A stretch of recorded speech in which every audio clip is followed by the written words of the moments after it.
Alexandre Pereira de Andrade, que vai apresentar o tema Guardas Municipais, o Poder de Polícia e a Abordagem Policial.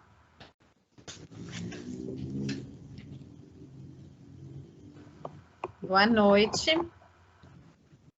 Boa noite, está me ouvindo? Estou te ouvindo. Tudo bem? Quando você estiver preparado, 10 minutinhos de apresentação, eu dou uma avisada aqui pela tela, só para não atrapalhar o pensamento, né? Eu faço assim, quando faltar um minutinho, se a gente sentir que não está para concluir ainda, já vou falando, vai já conduzindo para o final, tá? Quando estiver preparado, só falar que eu inicio aqui a contagem. Tá certo. Boa noite a todos. Eu queria, no primeiro momento, agradecer, principalmente a Deus, pela oportunidade de estar aqui essa noite. Agradecer Vossa Excelência, professora Rebeca, por ter desprendido o tempo de estar lendo meu trabalho. Agradecer aos colegas que estão presentes aí, vocês me pagam. E professor, que foi o orientador, professor Ulisses. E eu quis falar a respeito desse tema, guardas municipais, porque vivo isso há mais de 20 anos e achei que, de certa forma, poderia estar contribuindo com o assunto. O objetivo principal do trabalho é tentar responder a pergunta se a abordagem policial feita por guardas municipais podem estar realizando a abordagem policial seguida da busca pessoal e se isso traz benefícios ou malefícios para a sociedade. E para tentar responder essa pergunta, a gente retorna lá na época do Império, em 1809, quando da criação da Guarda Real, Guarda Real que é o embrião das polícias militares e das guardas municipais no Brasil, ali que tudo começou. Em 1988, com a promulgação da Constituição, no artigo 144, os municípios têm a possibilidade de criar as suas guardas municipais para a proteção de bens, serviços e instalações.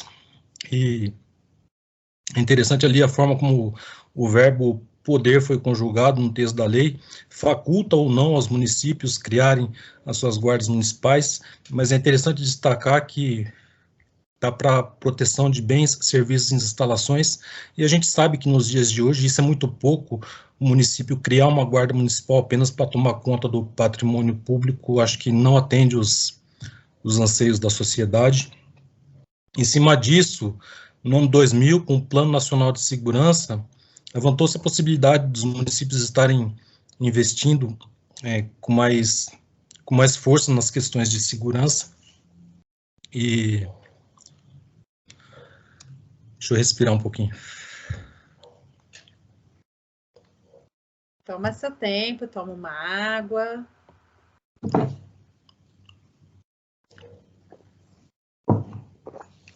E a partir dali, do ano 2000, houve-se, de fato, um investimento mais maciço nas questões da segurança pública por conta dos municípios. Só para a gente ter uma ideia do que está sendo tratado aqui, na região oeste da Grande São Paulo, todos os municípios têm guardas municipais atuando no patrulhamento preventivo, e o efetivo dessas guardas municipais é maior que o efetivo da Polícia Militar, só para a gente ter noção do que está sendo falado.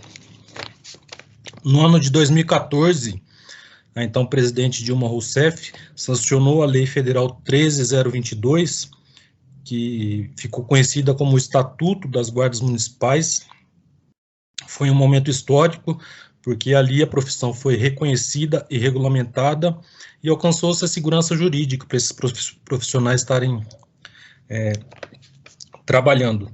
Eu destaco dentro dessa lei o artigo 3º, que fala dos princípios mínimos de atuação, e os princípios mínimos de atuação das guardas municipais, está lá a proteção dos direitos humanos fundamentais, do exercício da cidadania e das liberdades públicas. No inciso 2º, preservação da vida, olha só, princípio mínimo de atuação das guardas municipais, preservação da vida, redução do sofrimento e diminuição das perdas, patrulhamento preventivo, como sendo o princípio mínimo de atuação das guardas, compromisso com a evolução social e o uso progressivo da força. Dentro desse artigo 3º, eu quero destacar o patrulhamento preventivo, que, no meu entendimento, é a principal atividade exercida por guardas municipais Brasil afora, e o uso progressivo da força, que é mecanismos de coerção do Estado, através das forças de segurança, é o poder de polícia propriamente dito, né?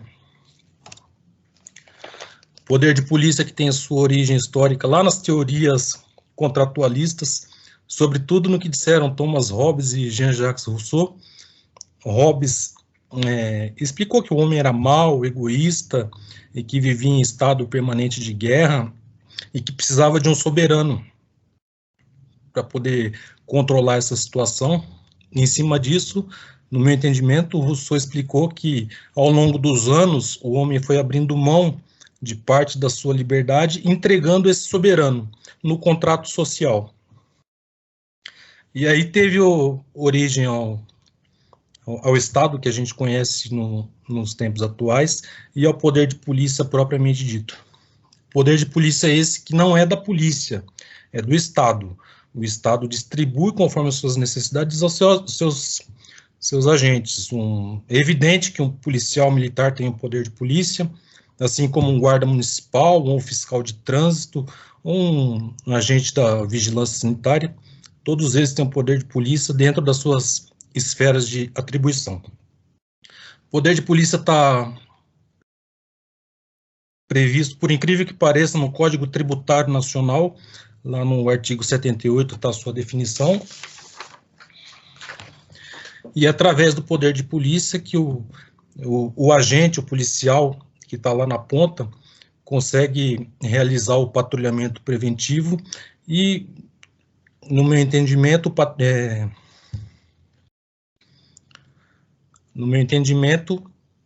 a abordagem policial é ato de ofício de quem faz o patrulhamento preventivo. Não tem lugar nenhum da lei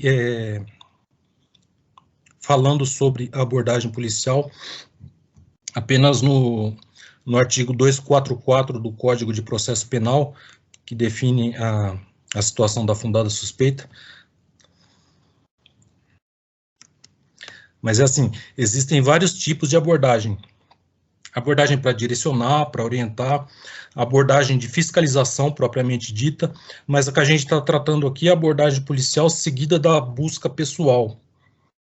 Em cima disso, eu trouxe um exemplo no trabalho de uma abordagem realizada no ano passado, em 2020, na cidade de Taboão da Serra, onde uma pessoa foi presa por guardas municipais sobre a acusação de tráfico de drogas.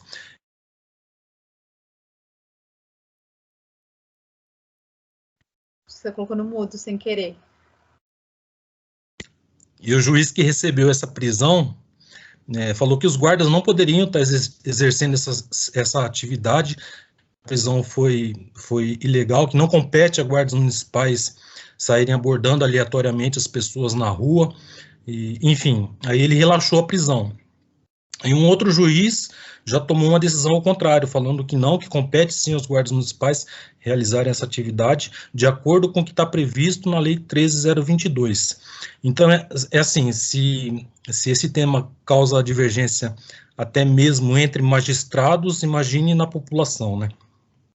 Mas o X da questão, o grande problema está na fundada suspeita.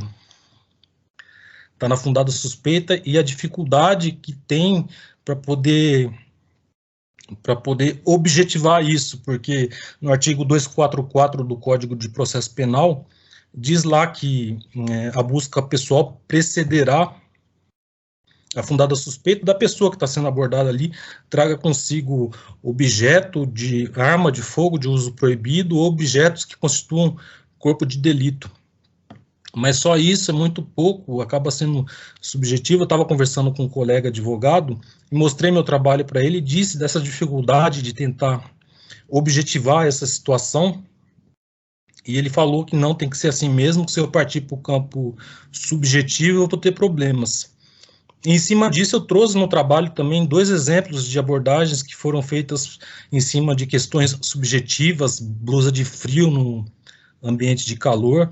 Em cima dessas 2 abordagens, uma o juiz falou que estava certo, que poderia ter sido feita, e na outra o juiz falou que não poderia ter sido feita, em cima de questões meramente subjetivas.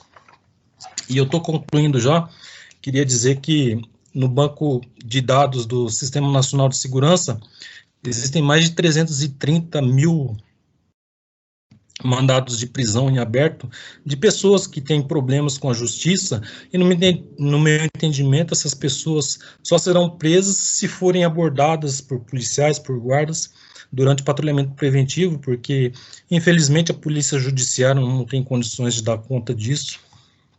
Então, para responder as perguntas, eu entendo que sim, que guardas municipais podem estar realizando abordagem policial seguida de busca pessoal, que isso é ato de ofício de quem faz o patrulhamento preventivo, de acordo com o que está previsto lá na Lei 13.022, que princípio mínimo de atuação dos guardas municipais é o patrulhamento preventivo, e a abordagem policial é ato de ofício de quem faz o patrulhamento preventivo, apesar de não estar escrito em lugar nenhum, é assim que eu entendo.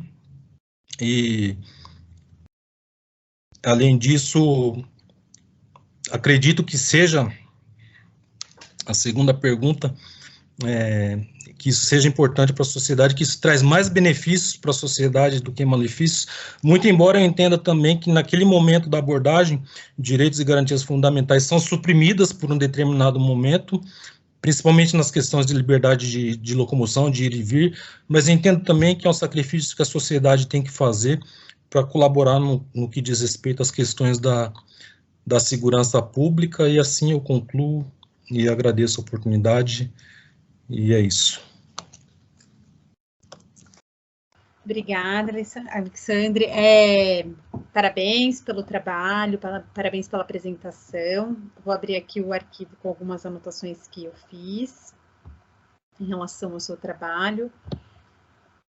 Primeiro, eu queria te parabenizar também pela escrita do trabalho. O trabalho está muito bem escrito, respeitando também todas as normas, né, da língua portuguesa, com citações, e isso merece ser valorizado também, porque, né, o trabalho, ele é o conteúdo, mas também é a escrita, então, gostei muito do seu trabalho.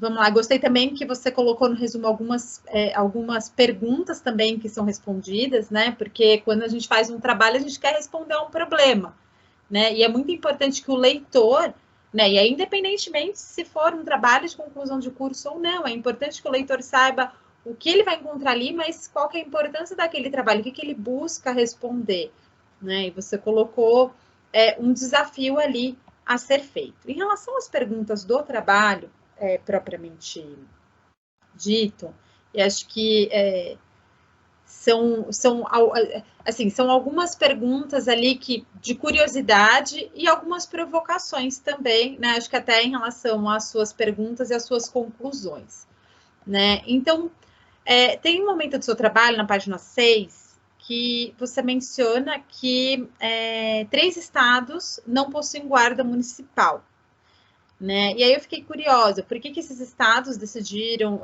na verdade, assim, a guarda municipal, né, ela é do município, mas por que decidiram não criar essa guarda municipal, se existe alguma razão, ou se a lei não foi implementada, né?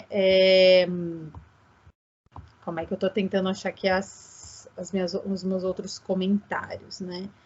E em relação a essas 2 decisões contraditórias, né, me ficou até uma questão, né, de que a Guarda Municipal, pela Constituição, e aí se a gente for olhar que a Constituição é o texto maior, é a norma suprema, ela faria, né, essa proteção de bens ali do município. E a gente sabe que os juízes, eles têm entendimentos ali divergentes, mas muitos juízes, quando eles vão analisar a questão da abordagem, né, como esse patrulhamento ostensivo, né, pela Guarda Civil, pela Guarda Municipal, eles mencionam que isso estaria invadindo uma competência que a Constituição deu para eles, né? Então, se a gente for olhar, tudo bem, a Dilma sancionou, né, uma legislação com princípios, mas uma lei, ela é maior do que a Constituição, E por que o Legislativo não mudou, então, a Constituição, né? Se isso é uma demanda, por exemplo, da classe, ou se é uma demanda, né, da sociedade, a sociedade ela clama por segurança pública, né? Então, por que a sociedade não demandou isso? E aí, se a Guarda Municipal, né, e acho que são perguntas provocadoras, se a Guarda Municipal, ela pode, né, proteger bens, e pode fazer também, né, um patrulhamento, uma abordagem policial, né, que seria competência de, né, ou outra instituição. Então, por exemplo, a gente tem as instituições da Constituição que fazem essa abordagem policial, que são as competentes para isso. Então, qual que seria a diferença final entre a Guarda Municipal, né, e essas outras instituições? Então, por exemplo, a Polícia Militar, a Polícia Federal, né? Então, acho que são 3 grandes perguntas. Então, por que em determinados estados as guardas municipais não foram criadas? Essa questão do conflito entre a Constituição, que determina que fala sobre uma determinada competência para a Guarda Municipal, a gente tem uma legislação que ampliou essa competência e a gente tem umas divergências de juízes, né? E acho que tanta gente fala, né, de ativismo judicial, mas ativismo judicial não é só do Supremo, né? A gente pode observar também juízes também falando, eu vou interpretar aqui dessa forma, eu vou utilizar a lei e não a Constituição. Então, aí isso entra na segunda pergunta, né? Então, a Constituição e lei, como é que funciona isso? Né? Pode um juiz ir lá e falar contra a Constituição, o que a Constituição diz? E aí a terceira pergunta, que acho que ela se une um pouco à segunda, mas qual que seria, então, a diferença principal entre Guarda Municipal e as instituições de patrulhamento ostensivo, né? Então, Polícia Militar, Polícia Federal e outras instituições que existem. São 3 grandes perguntas provocadoras, mas eu queria ouvir você. Então, a palavra é sua. Obrigado pelas perguntas. São perguntas difíceis de serem respondidas. Assim, com relação à primeira, dos estados que não têm, assim, municípios dentro desses 3 estados que não têm guardas municipais, né? Eu, sinceramente, não tenho uma resposta para isso. Eu acredito que seja por conta do tamanho dos estados e dos municípios. Nessa pesquisa que eu fiz para fazer esse trabalho, eu percebi que as guardas municipais elas estão em volta das metrópoles, dos estados, em volta das capitais. Então, eu acredito que, eu não vou lembrar de cabeça quais são os estados, mas acredito que seja lá por norte, Amapá, Acre, que são cidades pequenas e que dependem do governo federal para poder manter os funcionários, enfim, acho que questões financeiras também. Com relação à segunda pergunta, acredito que sejam questões políticas, né? Existe um lobby muito forte dentro do Congresso Nacional, que ele é muito forte no sentido assim de muitos coronéis da Polícia Militar, e eles não querem ver Esse é o meu entendimento, tá, gente? Então, de repente, mas assim, pelo que a gente percebe é isso, que os coronéis não querem ver o crescimento das guardas municipais e eles acabam limitando no legislativo esse crescimento. Isso acaba dificultando, muito embora todo mundo entende que a Lei 13.022 foi um grande avanço, porque na Lei 13.022 permite o patrulhamento preventivo, e através do patrulhamento preventivo, como eu coloquei no trabalho, alcança-se muitos princípios constitucionais e dá muita liberdade para os municípios poderem atuar nesse sentido e contribuir nas questões de segurança pública, que a gente bem sabe que é obrigação do Estado, mas o Estado, assim, o município está ocupando um espaço que deveria ser do Estado. E a demanda da sociedade propriamente dita, né? Essa sociedade clama por segurança pública e a Guarda Municipal acaba ocupando um espaço que tá vazio, né? Eu entendo dessa forma. E a grande diferença, assim, eu acho que o patrulhamento preventivo é importante, mas se eu tivesse o poder na mão, eu deixaria um pouquinho de lado essa questão de prevenir, reprimir, e partiria mais para o lado comunitário, que eu entendo que esse modelo utilizado pela Polícia Militar de repressão eu entendo que seja... Ele é importante, mas é ultrapassado também. Então, se eu tivesse condições, eu direcionaria o serviço das guardas municipais para um lado mais comunitário, de estar mais próximo da sociedade, muito embora, como eu disse, eu entenda que o Estado tem que ser forte nesse sentido, precisa da força do aparato policial para poder reprimir, por exemplo, o crime organizado e tráfico de drogas, e isso daí não dá para ser feito de uma forma... precisa ser feito com energia, né? Essa energia o Estado tem, eu acredito assim, e o município poderia aproveitar isso para estar direcionando e fazendo um trabalho mais comunitário. Eu entendo dessa forma. Satisfeita. Obrigada, Alexandre. Bom, agora a gente vai passar para a próxima apresentação. Obrigada.